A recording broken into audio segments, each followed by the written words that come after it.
Foxian, kembali lagi di Fox Goes to Uni. Kali ini kita akan mampir dan visit kampus Utrecht. Rencana hari ini kita akan ditemani oleh seorang yang sangat keren, yaitu dosen di Universitas Utrecht. Tanpa berlama-lama lagi, ikutin kita vlog hari ini. Kita akan tanya-tanya seputar bagaimana perjalanan dia dan aktivitas akademiknya menjadi seorang dosen di Universitas Utrecht.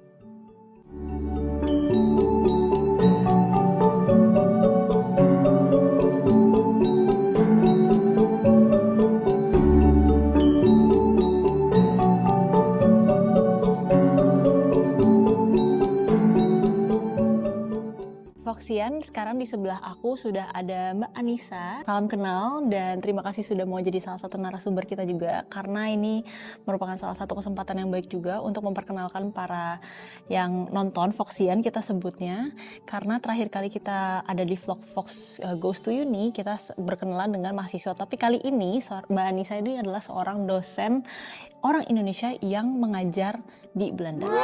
Dan mungkin sebelum itu bisa perkenalkan diri dulu ke Foxian, nama lengkapnya dan di sini mengajar dalam program apa? Hai Foxian, nama saya Anissa Trianti. Saya adalah asisten profesor di Fakultas Geosciences di Utrecht University. Jadi pekerjaan saya mengajar dan juga melakukan penelitian, utamanya tentang perubahan iklim dan juga tata kelola pemerintahan di Indonesia, tapi juga di beberapa negara di Eropa, seperti itu. Ya, mungkin nanti kita juga akan bertanya-tanya sembari kita pindah ke lokasi berikutnya, karena kita pasti juga penasaran kan gimana sih kehidupan dan aktivitas sehari-hari seorang dosen di Indonesia di Belanda. Oke, Foxian, sekarang kita ada di dalam kampus Universitas Utrecht dan lokasi ini adalah bibliotek ya, Betul. library. Apakah ini perpustakaan satu-satunya yang universitas punya? Bukan. Jadi kalau Utrecht University itu ada dua lokasi. Yang satu di dekat City Center di Utrecht Centrum, dan di sini namanya Science Park. Jadi perpustakaan ini hanya untuk lokasi Science Park. Terus nanti di Centrum juga ada perpustakaan lain. Tapi main perpustakaannya itu ada di Centrum, seperti itu. Oh, yang di Centrum tuh yang dekat dormitoren itu? Betul. Nah, sebelum kita lanjut ke aktivitas ke kantornya Mbak Anissa nih, aku penasaran kok bisa sih Mbak Anissa yang dari Indonesia awal mulanya kok nyampe sini jadi dosen di sini tuh gimana ceritanya? Ya, jadi saya dulu datang ke Belanda itu untuk sekolah S3, jadi di University of Amsterdam. Kemudian setelah saya lulus, saya senang penelitian sebenarnya. Jadi saya mencari kesempatan untuk bisa penelitian dan terbuka kesempatan di Universitas Utrecht ini sebagai postdoc. Jadi saya istilahnya meng-apply untuk menjadi postdoc di Universitas Utrecht. Setelah sekitar 2 tahun kalau nggak salah, kemudian ada kesempatan untuk promosi ke asisten profesor. Jadi ya saya ambil kesempatan itu karena saya senang banget penelitian dan juga senang banget riset. Ya, so why not? Berarti ada memang kesukaan, kegemaran untuk mengajar juga ya? Betul. Jadi saya dulu juga sempat mengajar di Universitas Gadjah Mada di geografi. Dan menurut saya itu dengan pengalaman itu saya menjadi lebih tahu kalau saya senang banget mengajar dan berinteraksi dengan para mahasiswa-mahasiswa. Student-student gitu ya. Aku penasaran deh Mbak Anissa, pas pertama kali nyampe di sini S3 sampai sekarang ini berapa tahun sih? Jadi aku itu kesini 2014, sekarang 2025 ya. Berarti udah hampir mau 10 tahun ya. Betul, iya. Udah lama banget. Berarti Mbak Anissa sendiri udah bisa bahasa Belanda ya? Kalau di sini ngajarnya bahasa Inggris, bahasa Inggris. Tapi tuntutan pekerjaan dan juga keluarga yang juga warga negara Belanda. Jadi saya berusaha belajar untuk bahasa Belanda seperti itu. Ada nggak sih Mbak Anissa perbedaan antara mengajar di Indonesia dan mengajar di Belanda? Ya, selain bahasa ya? Ya mungkin lebih ke attitude sama approach-nya ya. Mungkin dulu juga sekitar tahun 2012, 2013 mungkin mahasiswa-mahasiswa di Indonesia itu lebih pasif ya. Tapi saya yakin sekarang sudah lebih aktif dengan banyaknya exposure program-program internasional dan juga program pengembangan diri. Tapi waktu itu mungkin perbedaannya lebih kalau di Belanda itu mahasiswanya sangat aktif bertanya dan juga berdiskusi, berinteraksi seperti itu. Jadi lebih dua arah. Tapi saya yakin kok kalau sekarang di Indonesia semakin berkembang dan semakin aktif juga, tidak kalah daya saingnya dengan mahasiswa-mahasiswa di Belanda. Menarik banget sih, dan aku juga penasaran nih dengan pekerjaannya Mbak Anissa sebagai seorang dosen yang tadi di bidang geoscience ya. Betul. Kan geoscience tuh antara geografi atau sainsnya. Iya. Nah, mungkin kalau Mbak Anissa bisa ceritakan sedikit itu tuh topiknya tuh tentang apa gitu yang akan dia pelajarkan. Jadi kalau background saya tuh sebenarnya geografi dan ilmu lingkungan.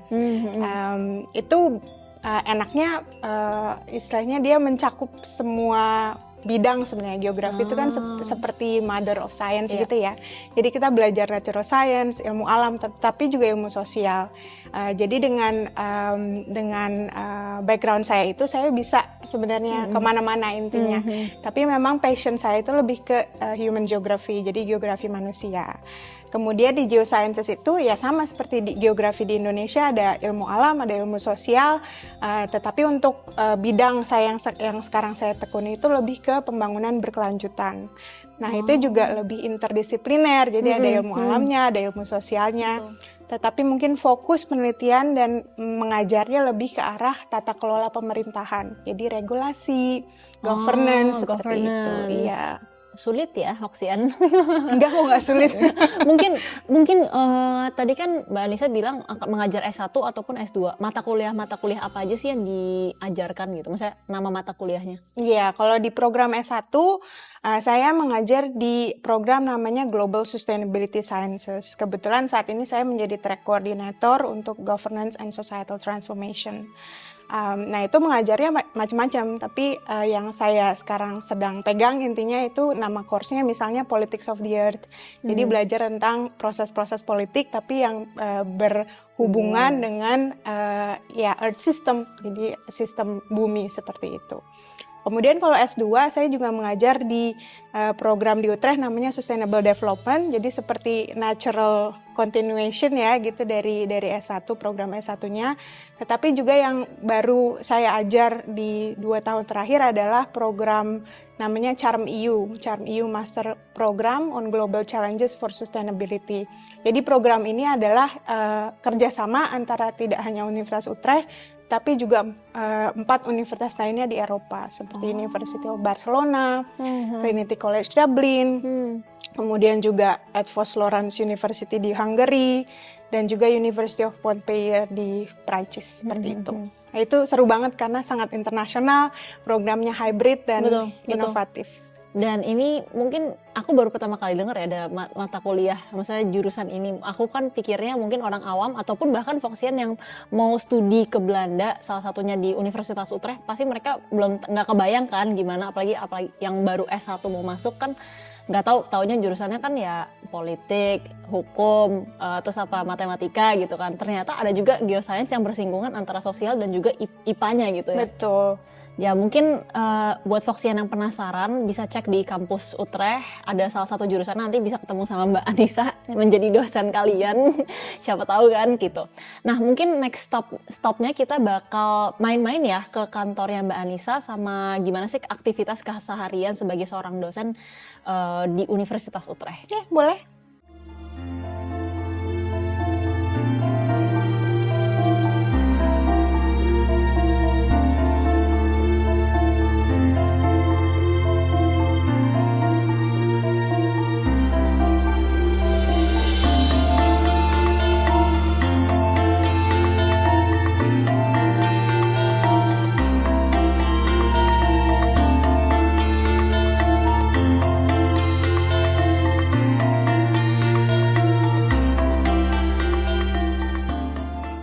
Hai Voxian, sebelum kita ke gedung kantor apa yang sebelah namanya?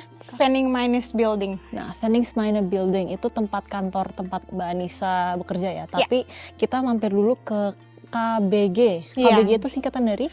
Koningsbergers Building. Nah, ini biasanya tempat buat orang mahasiswa untuk belajar ya? Iya, jadi lecture rooms-nya biasanya di sini. Jadi kita ada beberapa room kayak Atlas Pangea, itu yang kapasitasnya bisa sampai 100-150 mahasiswa. Wow. Jadi kalau aku ngajar misalnya di courseku yang sekarang itu mahasiswanya 100 Oh my god. lumayan banyak ya. Penasaran rasanya gimana sih ngajar di depan 100 orang? Seru sih sebenarnya. Seru ya? Iya, mungkin karena udah terbiasa ya, tapi juga ngelihat antusiasme mahasiswa gitu. Apalagi lecture yang pertama. Mereka kan sangat excited untuk belajar, misalnya course Politics of the Earth. Jadi apa sih sebenarnya politik itu? Apa sih gunanya untuk mengetahui tentang politik untuk masalah Earth challenges, Earth system challenges seperti itu. Dan hari ini juga kayaknya mereka lagi persiapan buat Open Day Univ Utrecht ya. Betul, Dan jadi Master Open Day. ada salah satu tempat stand jurusannya Mbak Anissa, Global Challenge for Sustainability. Iya. Ya, anyway, mungkin kita bisa langsung next lanjut ke lokasi berikutnya, tempat di mana Mbak Anissa bekerja.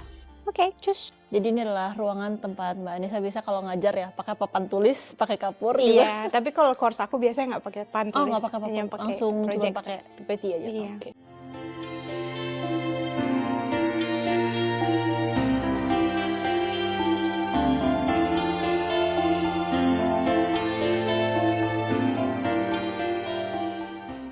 Oke, Foxian, sekarang aku sama Mbak Anissa udah di dalam ruangan kecil, bilik kecil, biasa tempat Mbak Anissa bekerja. Bisa dijelasin kalau misalnya di ruangan ini tuh apa dan ngapain gitu kalau misalnya Mbak Anissa memilih tempat untuk bekerja? Ya di sini base saya sih. Jadi setiap kali saya ke kantor, saya taruh barang di sini, laptop di sini. Ya lebih banyak kerja misalnya assessment, grading seperti itu, atau menulis paper, publikasi, dan kadang-kadang PhD yang bekerja sama saya juga ada di sini juga. Jadi kita lebih banyak interaksi soal proyek PhD yang saya supervisi seperti itu.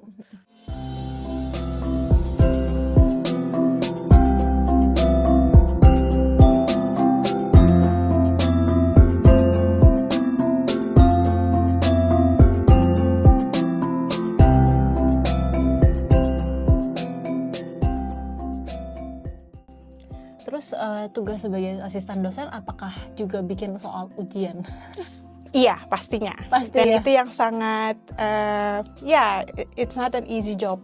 Karena kan kita harus tahu ya, maksudnya intinya tujuan pembelajarannya seperti apa. Apakah pertanyaan itu fitting gitu dengan tujuan pembelajaran dan juga materi yang mereka dapatkan di kelas dan mereka baca seperti itu. Dan setiap tahun course-nya itu modulnya kan berubah. Jadi kami juga harus merubah soalnya dan ya banyak berpikir soal kecocokan antara soal dan tujuan pembelajaran seperti itu. Berarti salah satu yang challenging juga bukan hanya gimana kita menyampaikan ilmu-ilmu, tapi gimana bikin ilmu itu tersampaikan dengan benar ya ke studentnya gitu. Iya betul, dan juga cocok dengan tujuan pembelajaran. Betul-betul. Aku pengen tahu deh, selain dari misalnya aktivitas mengajar dan misalnya riset, itu ada kegiatan lainnya nggak? Misalnya meeting dengan program lain atau misalnya ada meeting rutinitas dengan kampus seperti itu? Ya, jadi kalau di departemen kami di Copernicus Institute itu ada beberapa grup. Nah, kebetulan saya ada di grup Environmental Governance namanya. Jadi ya intinya semua researcher yang dan juga profesor, asisten profesor, associate professors yang meneliti tentang tata kelola pemerintahan lingkungan ada di grup ini. Jadi kita ada riset seminar, misalnya ada meeting soal grup dan departemen, dan juga on top of that, saya kan juga ada tugas sebagai track coordinator di bachelor program di Global Sustainability Sciences. Jadi ada meeting semacam manajemen tim dengan koordinator yang lain, gitu. Aku penasaran deh, selain misalnya itu kan tadi udah menjelaskan kegiatan di kampusnya sebagai seorang asisten dosen tuh ngapain aja kan. Kalau misalnya sebagai asisten dosen tuh apakah mirip sama kerja kantoran? Misalnya datang 9 to 5 terus kayak from Monday to Friday gitu. Ya kalau di Belanda apalagi setelah COVID ya, mungkin nggak hanya di Belanda tapi di negara lain, di Indonesia juga sama mungkin. Jadi lebih free sih sekarang. Jadi saya ke kantor itu yang wajib waktu saya harus mengajar. Jadi ada kelas seperti itu ya, misalnya dua hari seminggu. Tapi selain itu saya juga berusaha untuk 3 hari seminggu ke kantor. Jadi satu harinya saya gunakan untuk meeting tentang riset, bertemu dengan PhD saya, kemudian juga master student yang saya supervise, yang saya bimbing tesisnya seperti itu. Jadi paling nggak 3 hari seminggu saya ke kampus, tapi 2 hari lainnya saya bisa kerja di rumah. Bisa kerja di mana aja lah ya. Yang penting outputnya ada gitu. Iya, betul. I see. Ada ketentuan nggak sih sebagai seorang selain dari asisten dosen menjadi peneliti itu outputnya harus misalnya dalam satu tahun harus membuat 2 atau 1 publikasi gitu minimal? Iya, ada standarnya sebenarnya. Itu tergantung dengan waktu FTE, jadi berapa jam 1 minggu yang kita gunakan untuk riset atau untuk mengajar. Jadi secara umum 2 publikasi per tahun itu sudah bagus. Tetapi baiknya sekarang sistem di Utrecht sebenarnya sangat berusaha untuk membuat karyawan atau asisten profesor atau researcher peneliti seperti itu lebih terbuka untuk menentukan standar sukses untuk penelitian. Biar jadi lebih tidak maksimal kali ya outputnya. Iya, tapi bukan hanya dinilai dari output publikasi Iya, jadinya, tetapi juga misalnya proses untuk mengembangkan kolaborasi seperti itu kan itu butuh Betul. waktu. Betul. Dan belum tentu publikasinya banyak, kualitasnya juga bagus. Betul. Jadi semua lebih terbuka, jadi lebih kualitatif penelitian, maksudnya assessment-nya gitu. Jadi nggak harus setiap tahun benar-benar 2 publikasi, tetapi kalau kita bisa justifikasi, maksudnya lebih memberikan alasan kenapa tidak bisa 2 publikasi, tetapi aktivitas lainnya yang juga berkontribut untuk kesuksesan penelitian itu juga termasuk standar assessment seperti itu. Sama aku penasaran juga nih Mbak Nisa, apa sih challenges yang misalnya bukan ketakutan kali ya, misalnya kayak apa sih yang membuat sulit gitu, misalnya kesulitan terbesar atau challenge terbesar dalam pekerjaan Mbak Nisa ini? Apa ya, saya sangat enjoy sih dengan pekerjaan saya, jadi challenge itu saya buat menjadi motivasi untuk berkembang.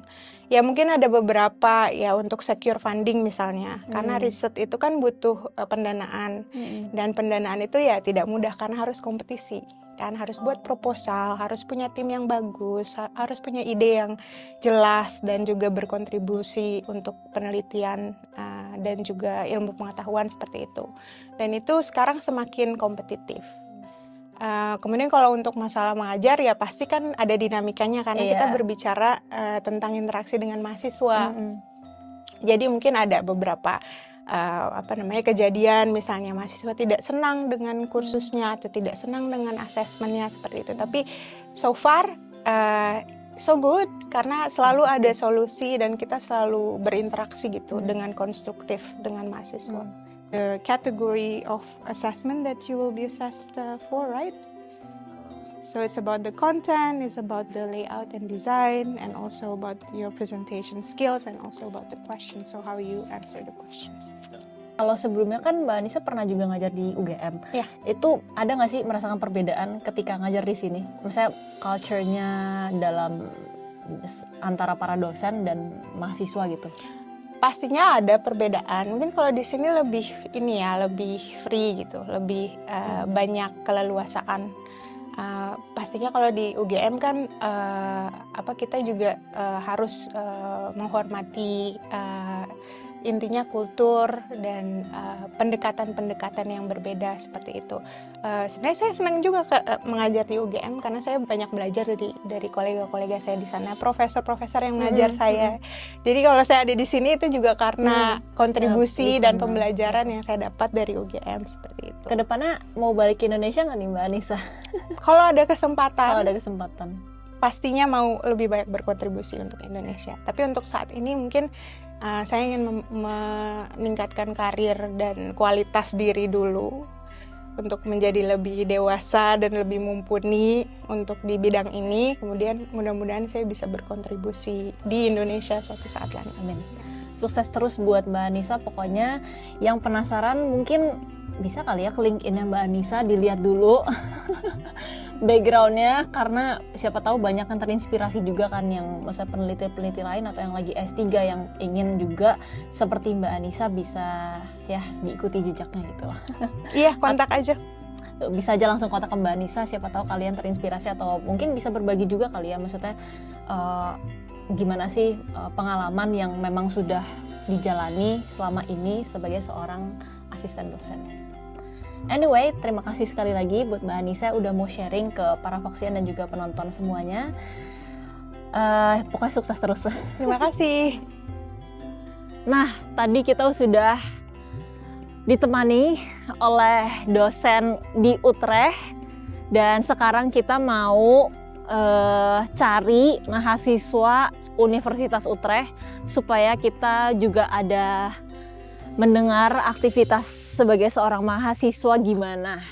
Tapi kita cari-cari dulu kali ya mahasiswanya.